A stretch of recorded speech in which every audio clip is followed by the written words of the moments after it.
महाप्रभुंकर जो प्रकार जो रथ यात्रार अनेक नाम आपण जानिले गोटे नाम होउची अंतर्वेदी महोत्सव।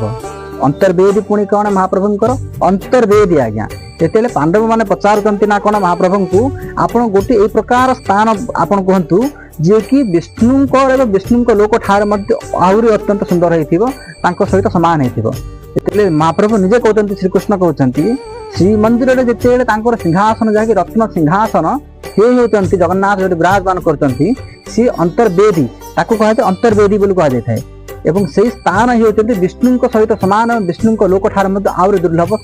समान बोली कहचंती। सेति महाप्रभुंक अंतर्वेदी महोत्सव जेतेले महाप्रभु जाई थांती ना कोन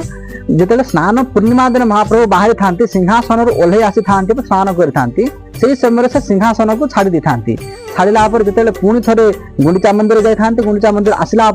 पुणी थरे नीलाद्रि विजय जेतेले करंती नीलाद्रि विजय कला महाप्रभु सिंहासन बसाते जो प्रकार पुणी थरे जो अंतर्वेदी अर्थात जो सिंहासन बसिया जो प्रकार लीला करि थांती ताकू कहा जाय ना कौन अंतर्वेदी। महाप्रभु जो बास करती जो अवस्थान करती से स्थान नाम जो सिंहासन अवस्थान करती चतुर्था विग्रह से विराजमान करती से जगह को कहा जाय ना कौन अंतर्वेदी बोली। सेठी बसवा महाप्रभुंकर जो लीला करती जो उत्सव करथांती से उत्सव को कहा जाय अंतर्वेदी महोत्सव। यह महाप्रभुंकर अनेक लीला सर्वम रहस्य पुरुष प्रेमस्य देवेन जानति कुता मनुष्य महाप्रभु होते संपूर्ण भाव रत्न आज्ञा जहाँ की कहा जाए रत्न खोजी खोजी रत्न भंडार रे रत्न रहस्य शुणी रत्न लोभेपति रत्न लाभ आसे रत्न रत्न मने गुणी रत्न खोजुच कि जने असल रत्न तो कालिया रत्न विजय रत्न सिंहासन बसी था महाप्रभु। ये प्रकार अनेक लीला आज्ञा महाप्रभुंकर किए कहि पारिबेनी महाप्रभुंकर कौन कौन से करि थांती कौन कौन तांकर अछि बोली महाप्रभु से महाप्रभु विषय निश्चित भाव में अनेक अनेक कथा आम जाना